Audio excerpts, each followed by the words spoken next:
welcome to Distorted Opinions. I'm Kayla, and I'm joined by Matt and Ted, and it's time for our monthly gear talk. This one might be a little less informative from a technical perspective, but hopefully we'll introduce you to some gear that you might want to check out, some cool stuff.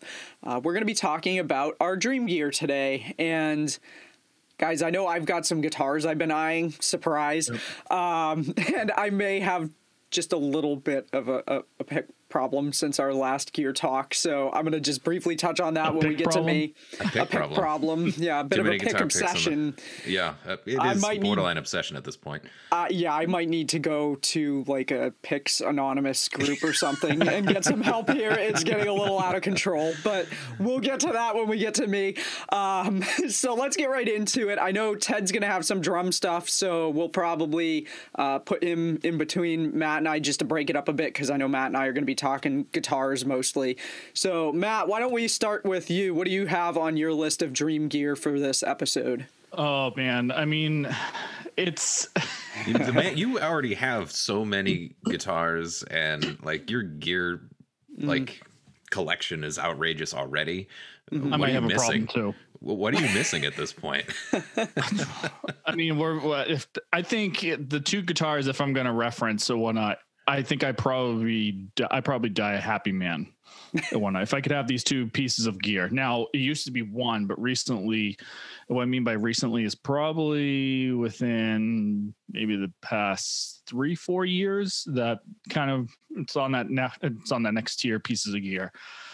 I'm excited about this episode. Thinking about this episode as well, talking about dream gear, I'm thinking about that Wayne's World scene where, it's oh, dream weaver in the glass case. Yep. I believe it could get me through the night. Okay. We might get sensitive for that, but oh well. We'll try. Yeah, but, copyright strike incoming. So the two pieces of gear I'm going to talk on is something I've always, since the very, very beginning of being a guitar player. And I'm going to be talking mostly on, hey, we all talked about this. I'm a Gibson guy. My dad growing up, seeing him play Gibsons just kind of like fell through to my era. So now seeing this and kind of being inspired by his playing, but also kind of want to have a little bit of my taste, is I'm going to be talking about the Gibson ES 335, anything that's 1970s era. If we want to get technical, then maybe we'll talk about the ES 335 1973 TD. So TD stands for thin line, and D stands for dual pickups. But the ones that I'm going to be talking on is this specific guitar, and it comes in a walnut color. I'm a big fan of just wood products, and when it comes in anything that's like just made of wood. So I mean, a couple of years ago, I went to a whiskey tasting and picked up a wood sunglasses. I think it's pretty badass. But with this specific guitar, it's what's called walnut. So it's got like it's like a walnut color. But if we want to get a little more, technical, maybe third grade level, it looks like chocolate. All right. Chocolate color. So the body, for those that can't see the video, come to our social media page. We'll have a picture. We'll have a picture of this up, but the body, it's a semi-solid construction, type of body with a lightweight center block. The neck, as mentioned, it's a thin line neck, but it's a rounded C-shaped neck style with a rolling neck binding to it. The fingerboard is a dark rosewood with small block inlays. I'm a huge fan of inlay work, whether it's something small, something creative, something very unique. If it has inlay to a neck, I absolutely love it. So mostly you'll see that for all of us that we all grew up together. Most of my guitars all had block inlays, or I have a couple of Paul Reed Smiths here with the bird inlays and whatnot. A big fan of them. It's just something unique about it. versus what we're used to, what's out there traditionally as the dot inlays. But getting back, the small block inlays, mother of pearl.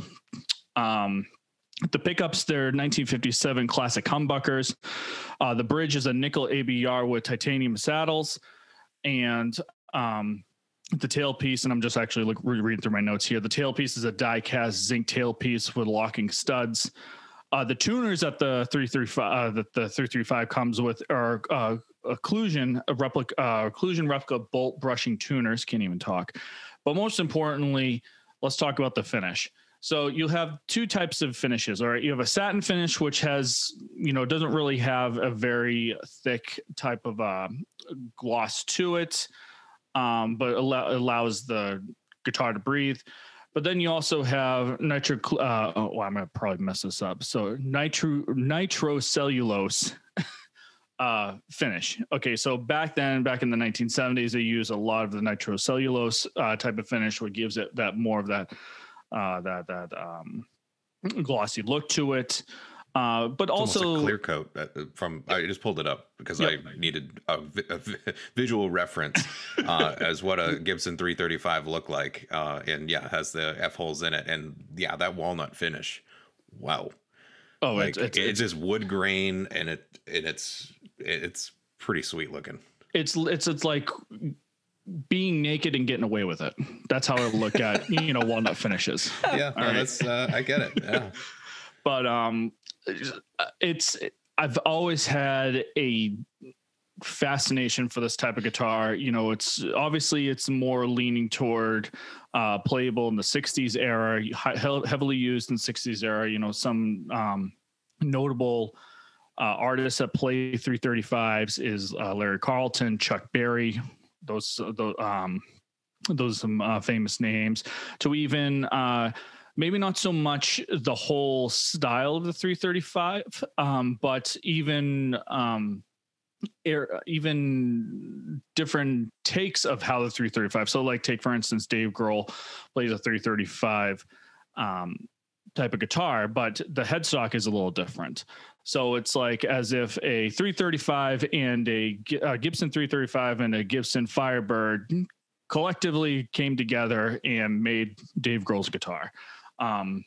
But that's what we would know as just as an example for an artist that used that type. But the 335, again, if we're going to talk about this one, the 335 1970s era walnut guitar, it's always been my fascination. It's got the witch hat tuning knobs as well.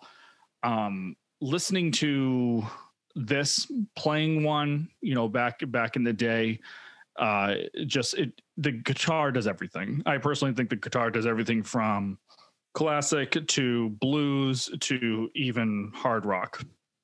And it's one of those that, it does have a hefty price point. So probably the cheapest I've ever seen. And what I mean by cheapest is also coming with, blemishes, scratches, definitely wear and tear, is probably about $3,300. I'm looking at one right now, $3,200, and it's not the greatest of shape.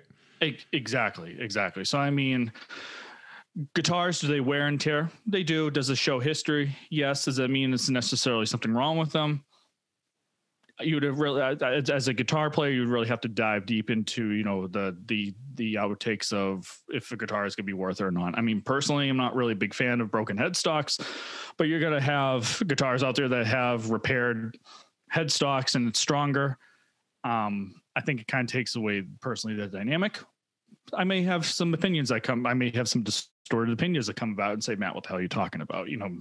But that's my view. So that's my number one.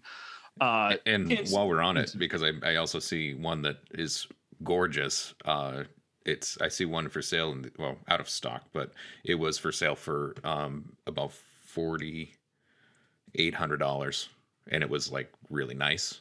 So, but still $5,000 for vintage Gibson. It can look. I mean, it's a beautiful guitar, 100%. Definitely understand why you want that. That thing's sweet. Oh, it's. I think if there was probably maybe just one guitar, again, that I'd be happy with for the rest of my life, it would be definitely this one. I mean, I could probably get rid of all of my guitars except for my high school one, which we talked about in a previous episode. Well, you can't get rid of that. Yeah, you can't get rid of them. That's history.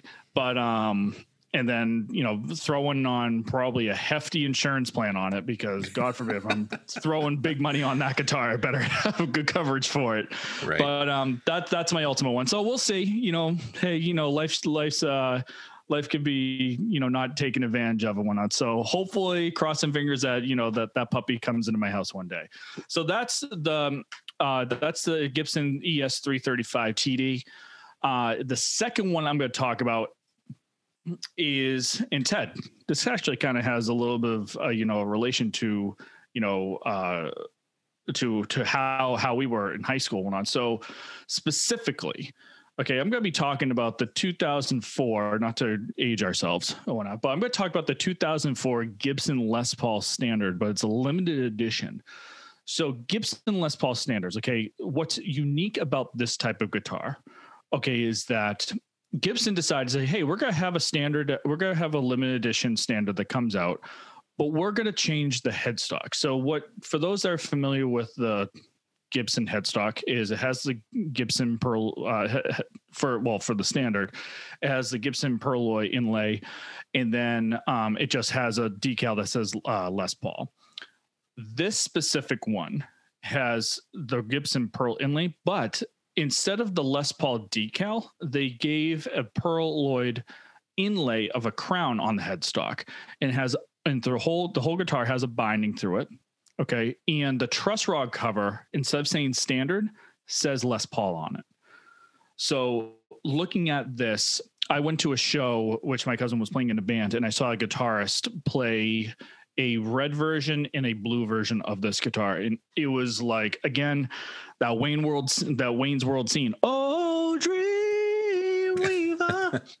I instantly fell in love with it. And for some weird reason, I could never understand or never see where I could find this type of guitar again. And it wasn't until about 3 or 4 years later that I just randomly did a Google search. Okay. And I came across reverb.com. Not a sponsor. Yep. Not sponsored. But if they would like to us. Yeah, we're more than open to that. Hey, if Representative Reverb, if you listen to this, we'd love to have you on the show or whatnot. But came across this and searching through Les Pauls, and all of a sudden it just came. It was right there. There was a midnight blue 2004 limited edition Les Paul Standard, and it was right there. And it was about $2,500 used. Let's talk about the specifics of this guitar. It's a mahogany body. The top is a flame maple. The neck is mahogany. The fretboard is ebony. The neck profile is a medium C-shaped profile. Okay, so it's going to be thin, but it's a probably a happy medium, you know, C-shaped neck. The inlays, they're figured acrylic trapezoid inlays, so the traditional Les Paul, as we would say. The bridge, they're Tone Pros locking tunematic bridges. The pickup bridge, this Les Paul comes with burst bucker, so there's a burst bucker 1 and a burst bucker 2. The hardware that comes with is chrome, and the binding is an antique cream, which goes throughout the whole guitar, which I was mentioning about. And the finish is actually a lacquer finish. So instead of that nitrocellulose finish, it has a lacquer finish to it. I check this guitar out. All you have to do is just Google 2004 Gibson Les Paul limited edition, and you'll see this. The blue one in particular, I believe the color is called Manhattan Midnight. Yep, Manhattan Midnight Blue. Yep, that's what it's called. Also and pretty cool blue. Oh, it's fun, and that's the one. So they came out with the Manhattan Midnight Blue, the Trans Amber, which is kind of like a yellow, with I want to say like a little streaks of red in there, and then they came out with a cherry red version. These again, I think as a dream piece of guitar. I'm sorry, a guitar dream piece. Not as think as you drunk I am. I mean, hey, I'm mixing up words. It's morning. You shouldn't be drunk. Again, 5 o'clock somewhere. Hey, so might as well, right? This piece of guitar, again, it's the tonality of it. I never got to actually play it, but just the visuals of it. Again, something unique. Very, as I was mentioning this in this piece, that I'm very big into inlays.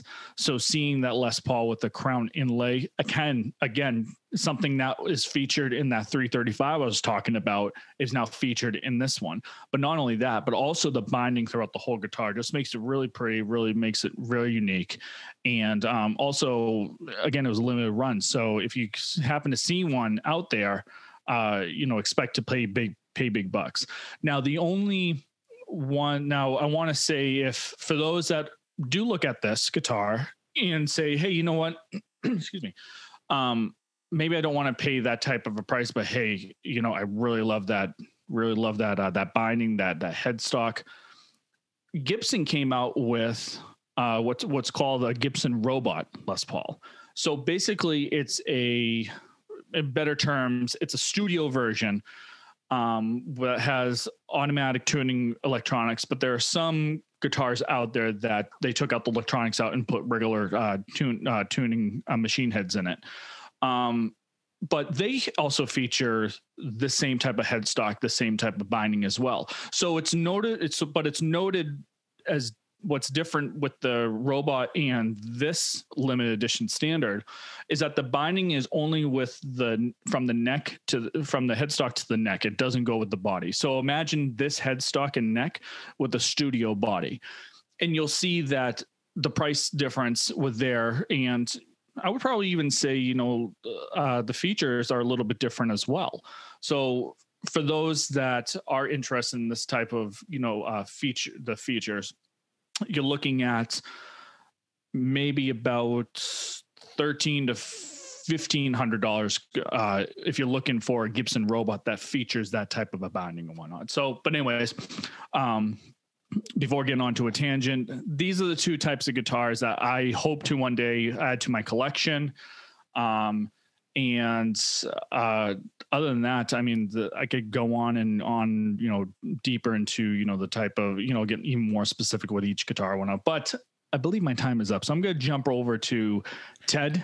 Ted, what do you got? I know that you got something. And one last note on your Gibson 2004 limited edition. I do see that the Reverb one that you might have mentioned was right around $2,500. So definitely more affordable than your 335 oh god, yeah, dream instrument. But hey, I won't complain if I buy two limited edition guitars and from instead of the 335. But it's one of those.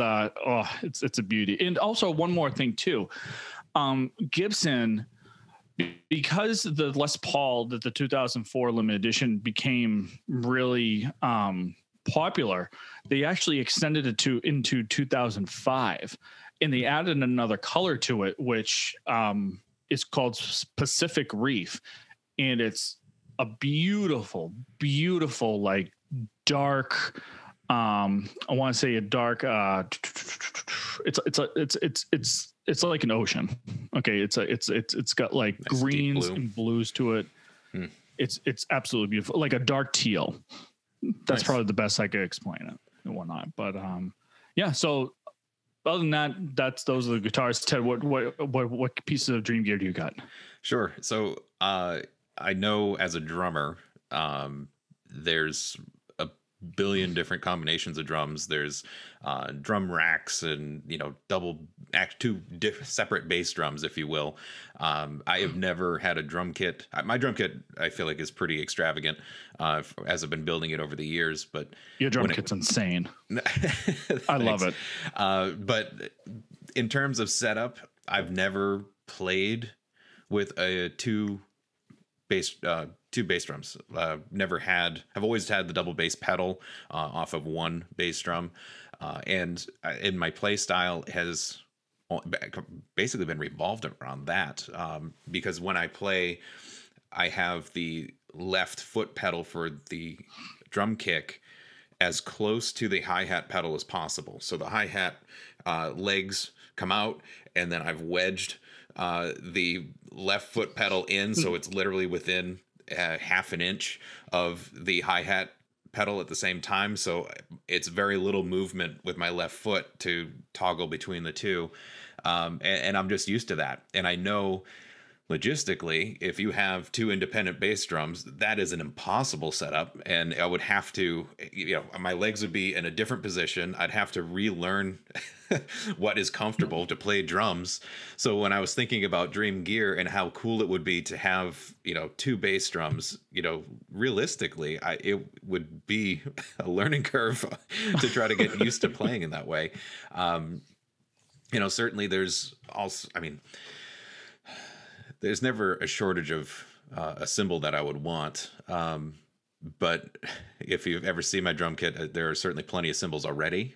So I feel like I've sort of built a bit of my dream drum set at the same time. But so with all that said, in terms of Dream Gear, there's not really much I can think of on the drum level that I'm missing. I've been able to grab pieces over the 20 years at this point that I've been playing drums, and I'm happy with what I have. However, there is a guitar that has always been on my dream list. Oh, I think I know where this is going. Yeah, I'm pretty sure I've talked about it. We all know what you guys know anyway. I've always really loved Fender Strats. The body shape of a Stratocaster is awesome. The double horns, the curves on it, it really, I think, is one of the best shaped electric guitars, in my opinion. So obviously that was a great influence for my first guitar that we talked about with my Squier Strat, which is red, if you haven't heard that episode. And so when it came to a dream instrument, part of that was influenced as well when I went to visit the Fender Guitar Factory in Corona, California, and took the tour, got to see how American Strats are made, all the different necks and shapes and all of that. And I was really blown away. And so I'm like, all right, so I don't have an actual Fender. It's a Squier, right? So I would want it to be a Fender. I would want it to be an American-made Fender. And I don't have any blue guitars. And Matt, so when you referenced your Midnight Blue Les Paul, I'm like, that's pretty neat. So Fender has a Lake Placid blue color, which I think is striking. So Lake Placid blue, American-made Strat. I've only played primarily rosewood fretboards, so I'd want it to be maple just because it's different. Yep. So they don't make Fender makes a handful of them. They do exist. You can find them on occasion on like Guitar Center or their website or something like that, and they usually run around like $1,000. So the hard part is that I don't play guitar enough to warrant spending $1,000 on a guitar. Sure. I'm going to stick to my, $150 Squier and have just as much fun because I already have it. But with that said, once I buy that base model, then I would want to modify it because I love the mother of pearl Fender pick guard for the Strat. So swap out that white one, put a mother of pearl pickguard on it, and then gold hardware the entire thing. Oof. Yep. I mean, granted, so again, I'm buying a standard Fender Strat, but then adding in the extra pieces just because it's more economical for all the dream things. Because no one outside of the Fender custom shop, I'm pretty sure no one would be able to just piece that together. So easy enough to swap out hardware once you have the guitar. But yeah, all those pieces, I every so often I'll go online and I'll just poke around. I'm like, $1,100, $1,200, like just like something needs to sell to you to say if you're gonna drop big money for that.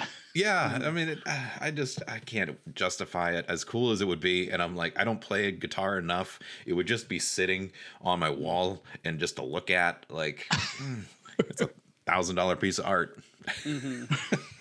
I mean, some people do that, but I don't know. That's a tough ask.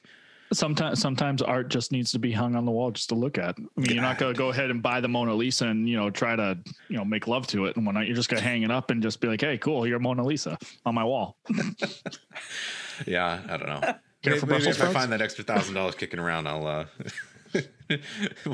might pull the trigger on that. We'll see. Yeah. But yeah, so I mean, it's a short list, but in terms of dream instruments, the Lake Placid Blue American-made Fender Strat, perfect. I like it. I'm taking a look at it right now, and it is absolutely strikingly beautiful. I love it. And it looks like, if I'm taking a look at it, it looks like it also has the 70s headstock profile, so the same type of headstock. Well, and the headstock can change depending on the gear that you've that you want to. That you want. I don't know that I would want a 70s style, just because I've already have a fat headstock for the Strat that I do have, so I'd probably want the smaller. What was that? Probably 50s or 60s. 60s, I think. So I like it. 60s style headstock, maple neck. Really put it together. So, I like it. With that said, Kayla, you're up. There's no shortage of dream guitars in your book, I'm sure. Well, yeah, I mean, so it's a little bit weird for me because for a little bit more than a decade, my dream guitar was my Parker Fly, and I always thought, once I get that guitar, and please, let's all just be honest here. If you ever hear a guitar player say this, they're lying. But I thought that I would never get another guitar again because I had my dream guitar and that was it. Clearly, Lies. I've purchased some other guitars since then. And Matt, to your point about liking the natural finish on a guitar, the one Gibson that I do own is my Gibson Explorer. It's a 2016 limited natural, and I really like that guitar, and I really like the fact that it's a natural finish, because the rest of my guitars are all, and Ted, to your point about not owning a blue guitar, most of my guitars are blue, and that's not intentional. That's just how it's happened over the years. I found what I liked, and hey, guess what? It's blue. So for me, it's a little bit weird because I always thought once I got the Parker, there was never another guitar I was going to want or need. And that's, changed a little bit, obviously, over the last few years. And so I've got, 3 that I think are on my list at the moment. And at the top of my list is one that you guys are probably familiar with, because I know I've sent you some posts that he's put up, but Giulio Negrini guitars. And yes. If you are not familiar with his guitars, he's on Instagram as Giulio Negrini Guitars. I'll put the information in the description of the show and on the video if you're watching the video version. You can also go to his website, negriniguitars.com, and it's NEGRINI guitars.com. He is, they're Swiss guitars. He's an Italian luthier and hard rock guitarist. And if you go to his Instagram, I guess his tagline is making unique guitars for outrageous players. And I think that pretty much sums up his guitar making style, because these guitars are probably some of the most incredible guitars I've ever seen. And I don't even remember how I originally found him. I don't know if I stumbled across his account in the Discover tab on Instagram, or if Ted, if you sent me a link, I don't remember. I might have found it in one of my, Instagram Explorer sections, but yeah. Yeah. So he, I guess the way it works, obviously his guitars are totally custom. So if you want one, you have to contact him, and he basically builds it to spec for you. But I guess the beginning of the process is to look at the different styles that he has, and you pick a body style, and then from there you customize it to your liking. So I was looking at his website trying to figure out, if I were going to get one of these, what body style would I get? And I think I'm between the Morgoth or the Brea. The Morgoth has sharper edges, and the Brea is a similar body style, but kind of smoother. And I hate to use this comparison because they're not even in the same league. They're not even the same kind of guitars, but the best way to describe it for people who are not familiar with his guitars, but maybe familiar with some more common models, would be the comparison of a BC Rich Warlock to, say, a Paul Reed Smith. The BC Rich Warlock is very pointy, and the Paul Reed Smith is very smooth around the edges. So that's kind of how I would compare those two body styles. But the finishes, the wood grain textures, Matt, you were saying you really appreciate detailed, intricate inlay work. This guy, I would say, is probably the king of inlay work. The inlay designs on some of his guitars are absolutely incredible. I was going through his Instagram, just pulling out a few that I could talk about for this show. And one of the first ones I came across was the Brea JS6 solar system. And this one has inlays that are proportional scale models of the planets made out of different stones. It's got gold hardware, absolutely gorgeous top. The detail work is incredible. He's got a Morgoth that has an insane inlay job. It looks like it's a woman, and he made it out of different pieces of mother of pearl, stones, and abalone. And again, it's just absolutely stunning detail work. Apparently, on his newer models, he actually does engraving on the inlay work, but this was before he started doing that. So all the detail you see in the inlays on that guitar is just done using different pieces of material. He's also got another Morgoth on there that's got a jungle theme for the inlays, so it's all animals going all the way up the neck. And again, it's crazy. Like, it is the loudest. It's the loudest in terms of color in wood grain. Yes, I have ever seen. Yes, and the backs too. What's that? The backs too. If you look at he shows the backs of some of these. Even you can have the same grain texture body, all the way down. Incredible. Wild. Like, I don't know how he does it. Like I said, I've never seen a guitar that looks anything like what this guy is designing, as far as the fantasticness of the top, the back, the neck. The inlay work is intricate. The colors. He recently did like a Ask Me Anything thing in his Instagram story, and there were a couple of questions about how he picks the colors that he uses for the bodies, and he said he often uses photos as inspiration. So a customer will contact him and send him a photo of something. He had one guitar that he posted about that the customer had sent him like an aerial picture of the ocean near the coastline, and that's what he used as the inspiration for the color of the guitar.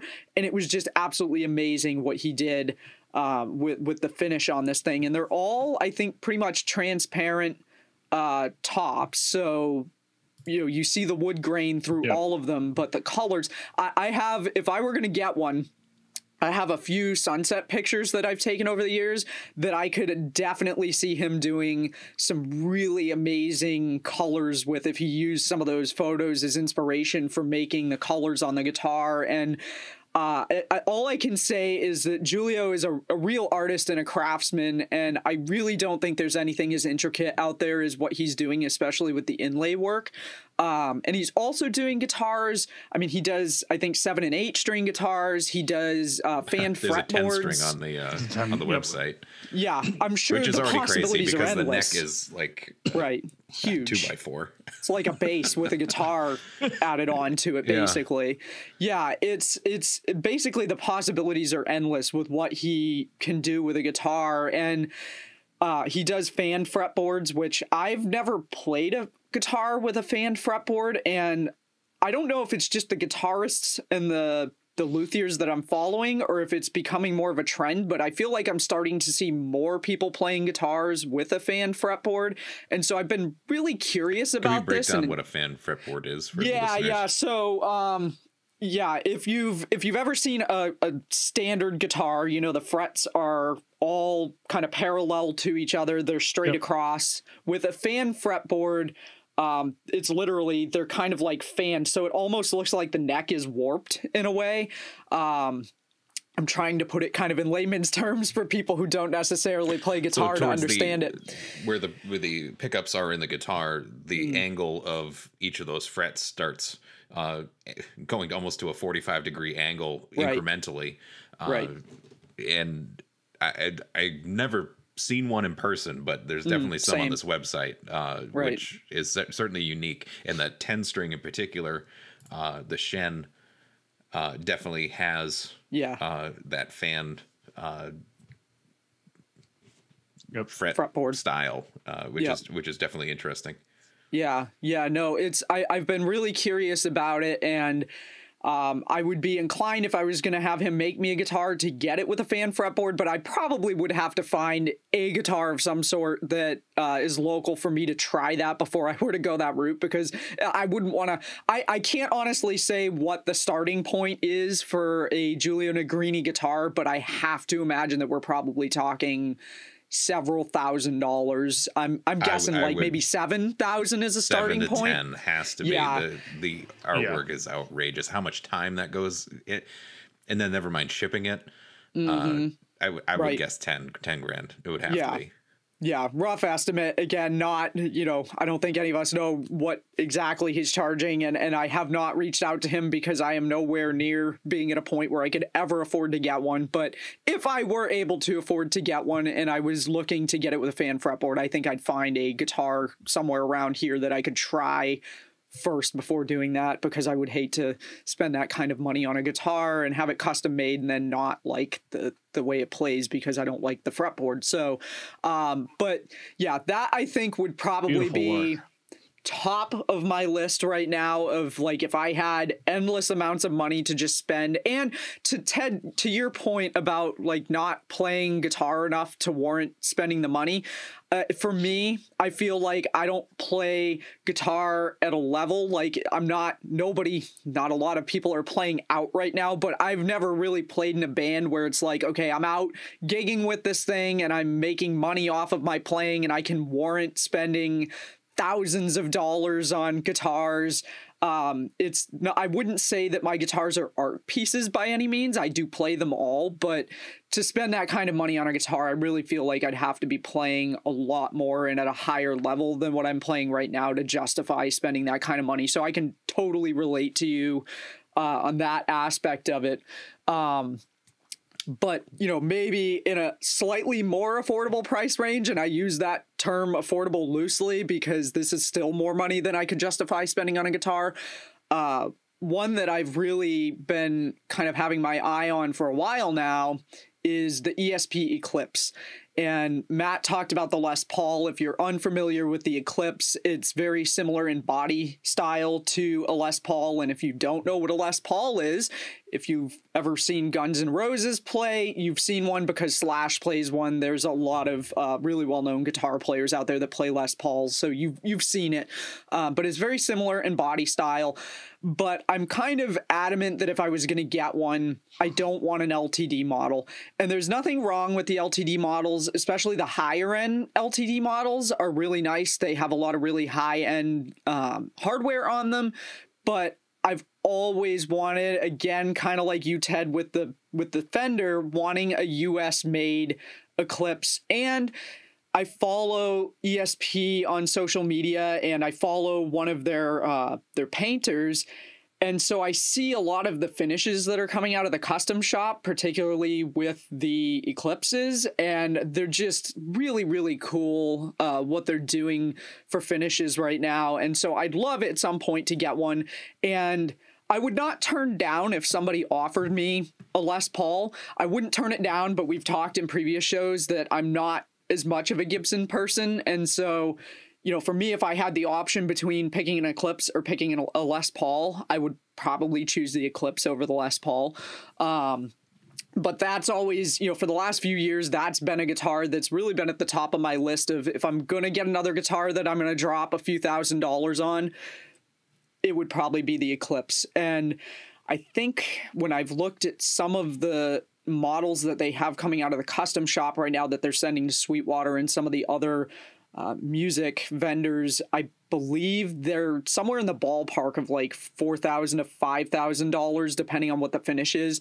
there was one at, I believe it was Sweetwater, that had this amazing, it was like a blue to purple fade, and that I think was like $11,000, which is, again, I'm not, that's a lot of money. 5 digits for an instrument is already a crazy amount. Buy a car. And if you're not gigging, if you're not making the money off of the music to justify spending that kind of money on it, like, I'm not a touring musician, so for me, it's not like I couldn't justify spending that amount of money unless I won the lottery and just had millions of dollars to throw around on absolutely anything I wanted. That's about the only way that would happen. But they have some finishes that are not that pricey, that they're more like in that $4,000 to $5,000 range. And even that for me is that's a lot of money to spend on a guitar. So I don't see myself being able to get one anytime soon, but it's been on my list. And then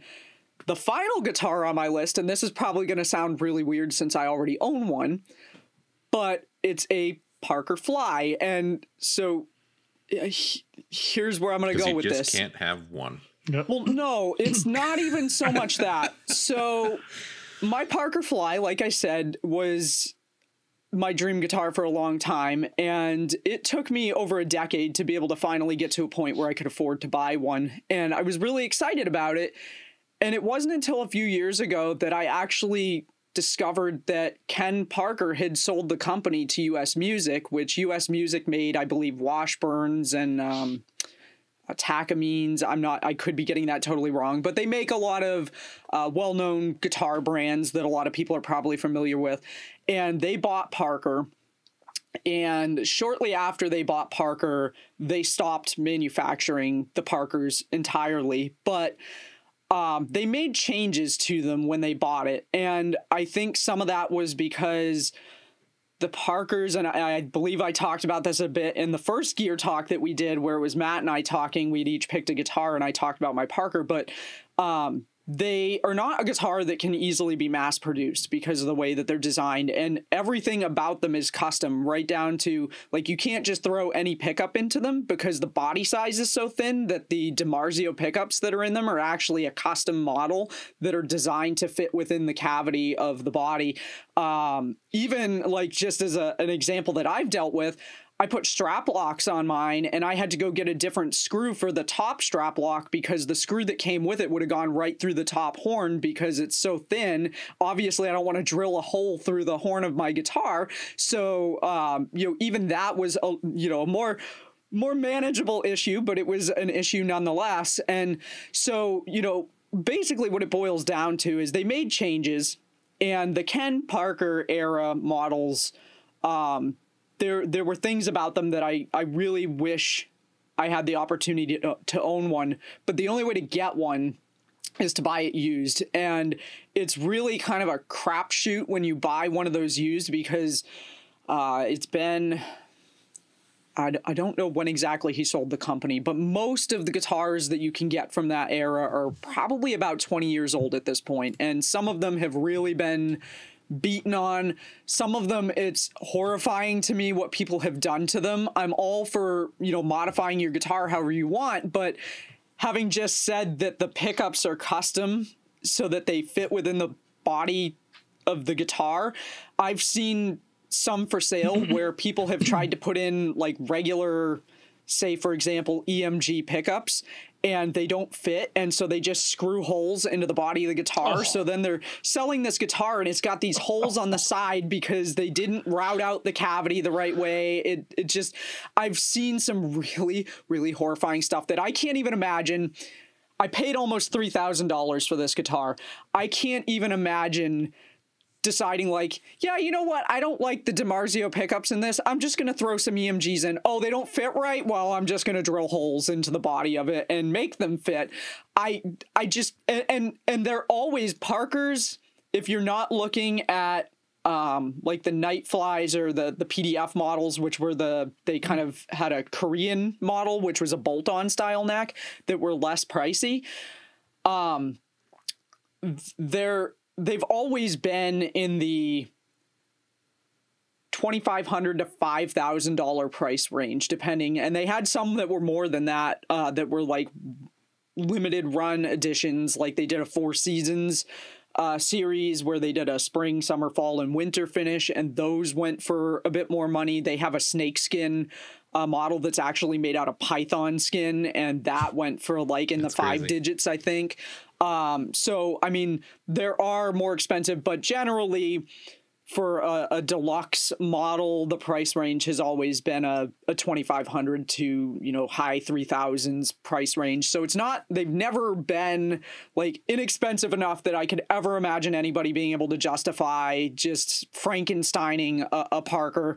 And they don't make them anymore. And beyond that, so, you know, one of the reasons why I'd be a little hesitant to go with a Ken Parker model is I've talked with my luthier about this when I've brought this into him for adjustments, and he's told me really I'm better off having the model I have, because even though it's hard to get parts for that now, if something goes wrong, it's even harder with the Ken Parker era models because some of the changes US Music made took out some of the customization and some of those custom parts that went into them.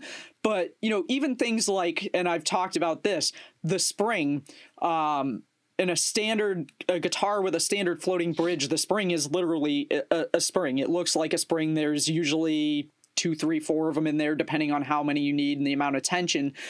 With the Parkers, it's like a plate almost, and it's a flexible plate. And even that was made with a custom machine that was sold to US Music when they sold the company. And then I don't know what happened with the machine, but it doesn't exist anymore. So they can't even make new springs for the Parkers. And I know there are some Parker owners that are kind of spearheading an effort to be able to make springs for them again, because basically if your spring breaks, you're up a creek. You can't play the thing. You have no spring, so there's nothing holding the bridge in place. You know, it's really a challenge with the older ones because of that part situation. And I've seen people in the Parker group on Facebook struggling because they have parts break and then they can't get them anymore unless they're fortunate enough that somebody puts something up on Reverb or eBay that they can buy. But even with the difficulty of getting replacement parts, if I could find a Ken Parker era Parker that was in decent shape in a price range that I could afford, I would still probably be willing to get one, just because I'd love to have an original model. And I love my Parker, and it is still a Parker, but I feel like in a way it's not a Parker because it's not a Ken Parker. It's a US Music Parker, and they made changes. Sure. And so I feel like I got a little, you know, gypped with that. But just to put a timeline together. So the original Parker came out in 93. It was sold to US Music in 2003. So there's only a 10-year run of I have a 2011 original Parkers. And then as of November, according to Wikipedia, November 2016, they haven't made anything else. Yeah, that's probably accurate. I know the last I checked, if you went to their website, it just said coming next year and we're going to have new models, and it has not changed in almost 5 years. They're not going to bring them back. They're, like I said, they're just too, I think, time consuming for them to make because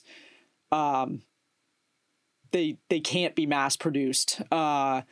Every single one of them is custom. Like when I got this one, I got it from Sweetwater, and I assumed it was in stock because the way Sweetwater typically works, if you're not familiar with Sweetwater, they're a large music store, so they sell all kinds of different instruments. But one of the things that makes them unique compared to, say, Musician's Friend or Guitar Center is that the image that you see of the guitar or whatever it is you're buying is the image of the actual guitar that you're going to get. And they list the serial number, and it's pretty cool because if they have more than one of whatever guitar model you're looking at, you can kind of look between them, and they have pictures of each one, and they list the weight, because even the weight can vary a little bit from instrument to instrument. Okay. And so you can look at it, and it's probably the closest thing you're going to get to experiencing the guitar without actually being able to touch it before you buy it. And so I had seen this guitar on the Sweetwater site, and I was like, oh, awesome. I really like that finish.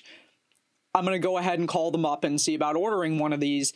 And come to find out, they didn't actually have them in stock. So this was actually like a fully custom job. I had to wait about 6 to 8 months to actually get this because they had to build it.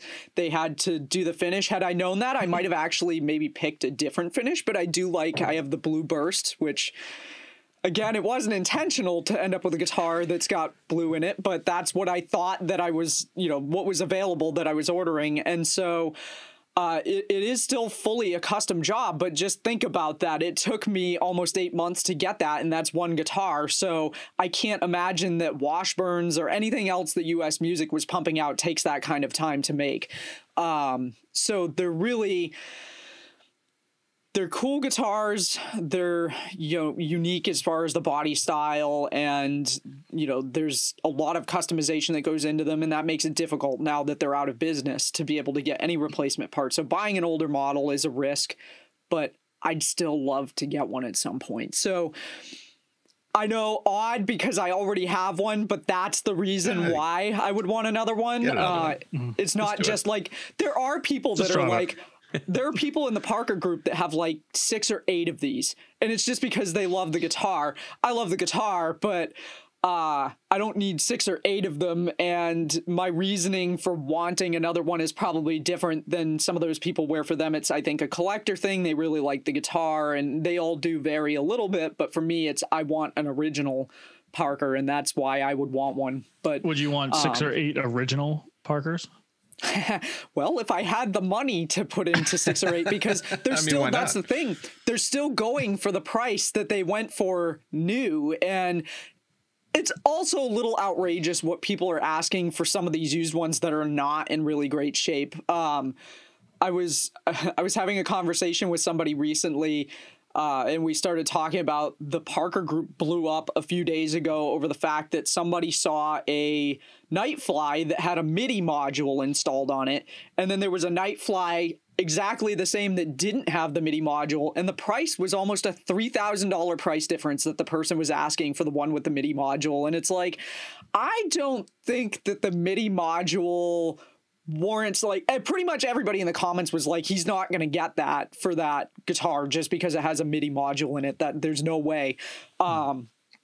And I've seen some really crazy prices, and those guys are usually like the first place where somebody will be like, hey, is this a good price for this Parker? And people will be like, yeah, not given the fact that they're saying that a fret is missing and, like this or that happened to it, or you look at it and it's got like a ton of scratches. So it's, well, the Parkers that are still in good shape can still bring in the amount of money that they originally went for, if not a little more now, because they're harder to find. There are definitely people that are out of their minds with what they're asking, given the condition of the guitar. So, I know that mine sits behind me during the show, but up until recently, it stayed in the case when it wasn't being played because I don't want it getting scratched. I don't want it getting banged up. It really wouldn't take much. I saw a horrifying post a few months ago from a guy who had a Ken Parker era model that was the same finish as mine, which apparently they didn't make many in the blue burst finish. And he tripped while he was walking with his guitar and snapped the neck right off of the guitar. No. And I was like, I would be absolutely horrified if that happened to me. But Matt, to your point about insuring your guitar, if you had your Gibson, this guy had his guitar insured, and apparently whatever he got for the insurance was enough for him to buy 2 new Parkers. And Whoa. He, I think, sold... He won that deal. Holy cow. Yeah, I think he sold the broken one, or he probably didn't just give it to him, but I think he sold it to somebody who thought that they could fix it. But I guess the problem is the truss rod was bent, and if the truss rod is bent, like, you pretty much, there's no fixing it. So it's firewood from that point. Yeah, I don't know if that guy ended up being able to do anything with it. He may have like Frankensteined it and or maybe made it a parts guitar or something. But when I saw that, I was like, oh my God, I couldn't even imagine. And so I'm super paranoid about like if I were to knock my guitar on anything, because I can't get another one. So it typically does stay in the case, and it still, I would say, looks pretty much mint like it did 10 years ago when I bought it. So I don't not play it out. I bring it, you guys know, I bring it to jam sessions. I used to bring it to gigs when I was playing in a band.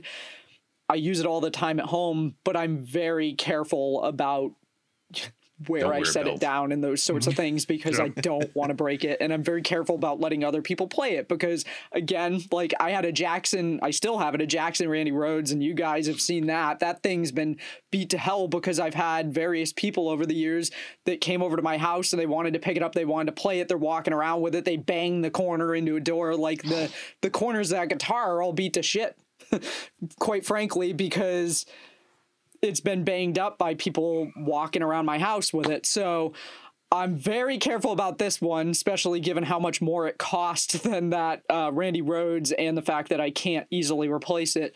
But anyway, that's a little bit of a side tangent from where I was going. But yeah, so last guitar on my list, a Ken Parker Air Parker Fly. And then just a real quick thing. I know I mentioned my minor pick obsession lately. We need to find a support group for you. This is getting out of hand. Yeah, so it's okay, we'll talk offline, Kayla.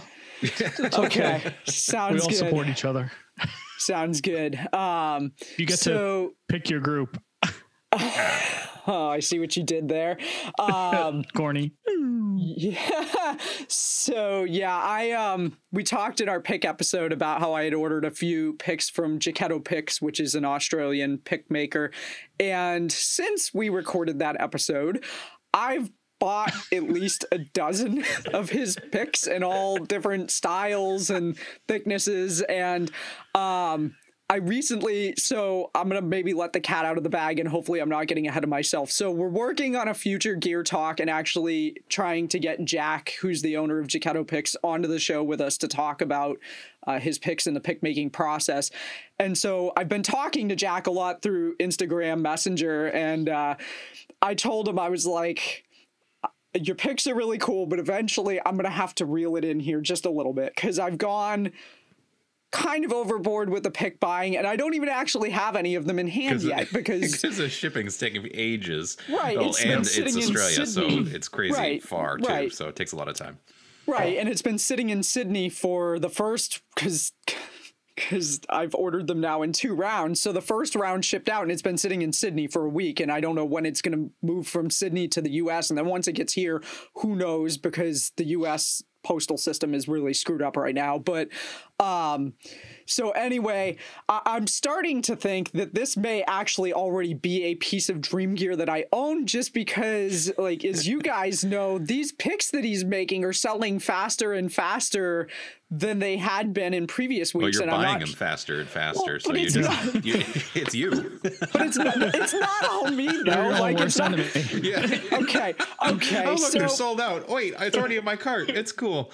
Fair disclosure. Yesterday he posted 4, and I bought 3 of the 4. But that's not how that always happens. There's usually, like, maybe I'll buy one every couple of weeks one of those or something. Ones was for me. One is for Ted. Yes. Yeah. So it's. But so now we're gonna get hate mail from all the fans. I know. I feel bad because I see the comments on his social media posts from people that are like, I couldn't even get one, and I was on there right at our time. They post at 5 a.m. and I'm not up at 5 a.m. all the time. But yesterday he posted them an hour later than usual, and I happened to be up because my cat woke me. And the best case scenario would have been that he had posted those at 5 and I missed them by 4 minutes because I didn't need to be buying more picks. I bought another one this morning because it was still available by 7 a.m. and it was really cool. I need to reel it back in. I bought one this morning. Yes. But I'm not going to say too much more because I don't want to give away something that he told me in confidence, but I'm waiting until next week to have him ship me the next batch.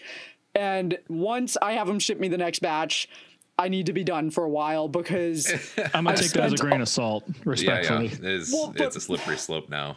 But here's the other thing. So when we did the pick episode, at the time I had mentioned that shipping was included. You could get free on-track shipping. So if you ordered one pick, it would get shipped out. You just wouldn't have tracking. And since we did that episode, that's actually changed to the point that the 2 picks I had ordered, one of them got returned to him almost a month after he sent it out to me.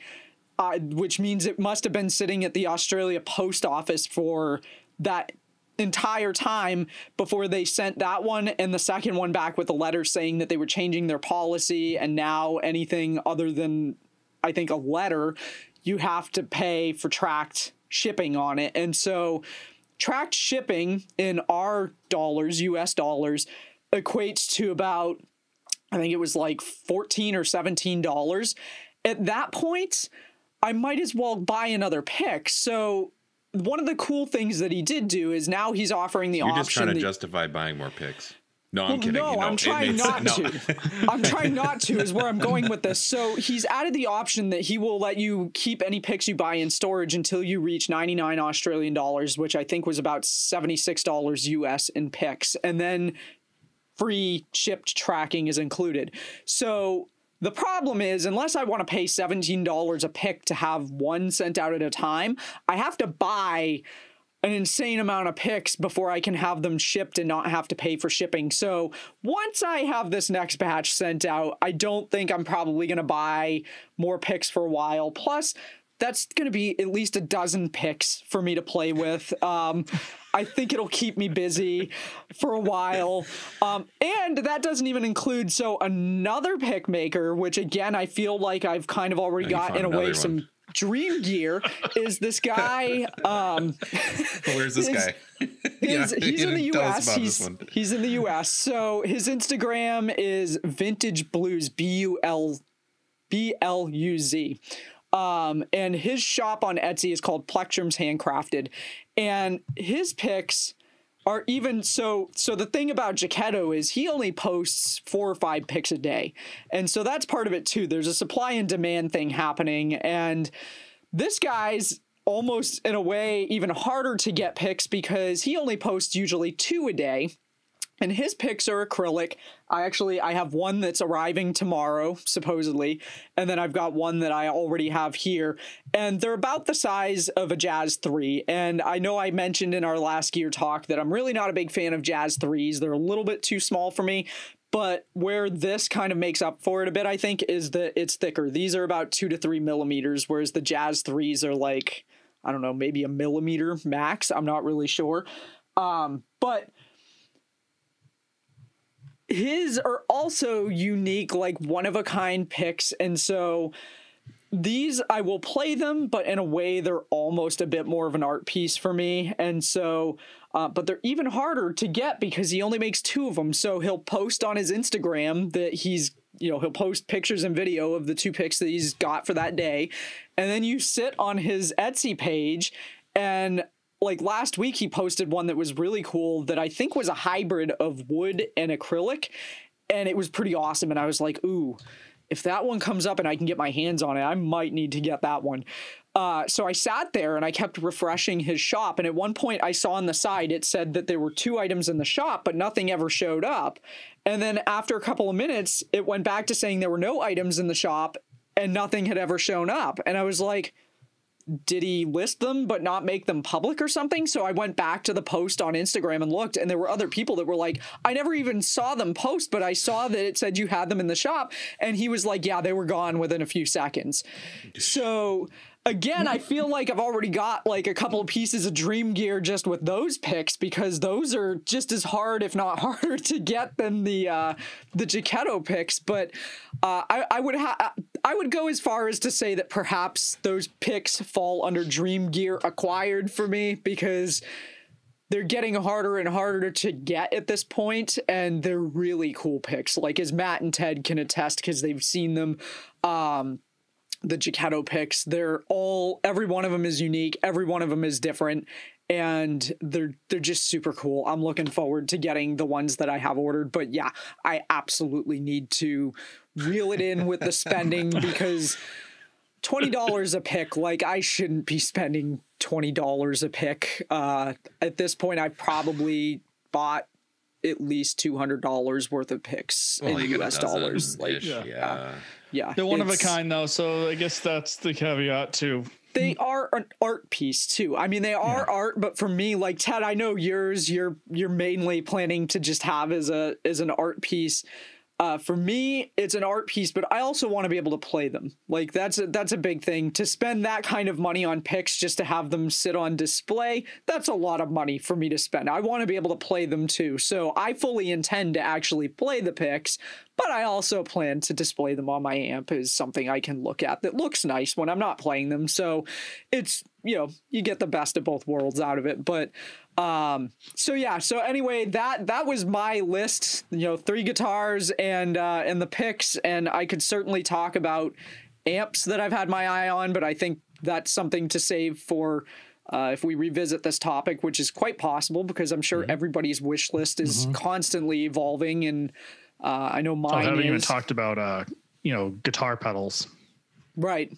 Yeah, exactly. I thought about pedals too, and I was like, I've already got a few guitars on here.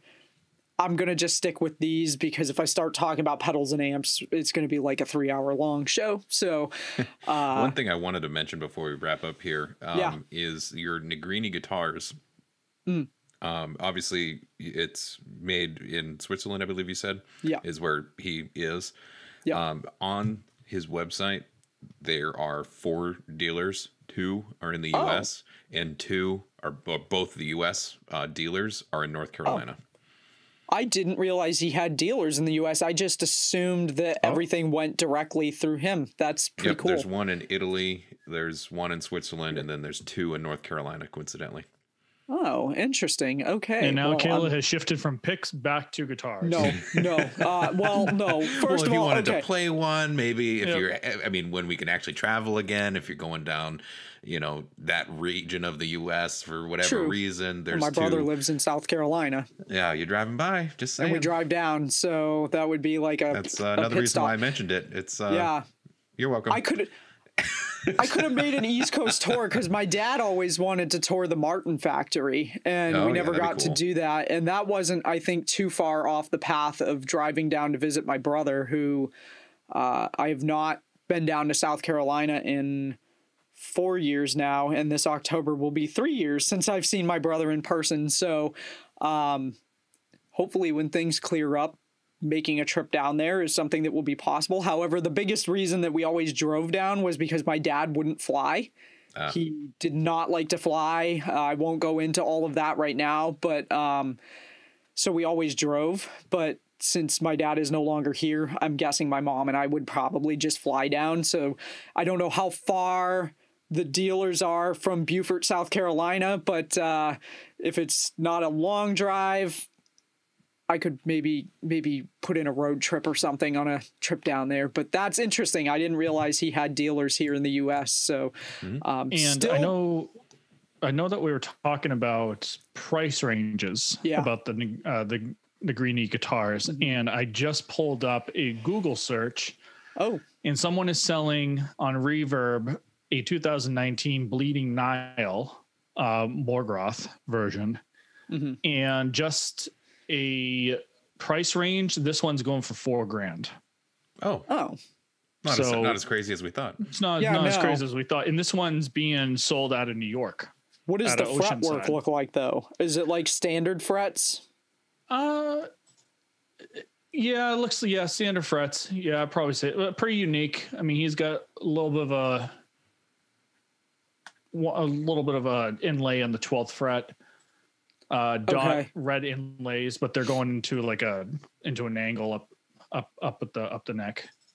Yeah, like a fan. See, I'm betting if you want something as intricate as some of those other inlay designs that I talked about, I'm betting that the price goes up several $1,000s just for that, which is totally understandable because I can't even imagine the amount of work that goes into doing some of those more intricate inlay designs. But $4,000 is definitely more in a price range that at some point I could potentially afford and justify than where I was thinking that the cost was going to be. So that's pretty interesting. Yeah. Cool. So great. With that, I don't know. Do you guys have anything else you want to add before we wrap?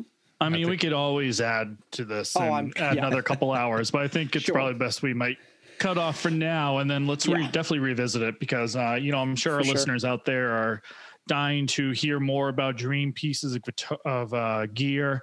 And but actually, with that being said, if you have pieces of gear that is on your dream list, let us know. Reach out to us, either social media, or if you want to be a guest and talk about it, or even leave a voicemail. We're here. We want to hear about that.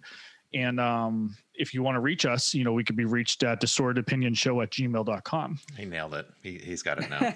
It's not as funny anymore. Yeah. No. Yeah. It is. Pop and circumstance cue. Oh, man. He graduated.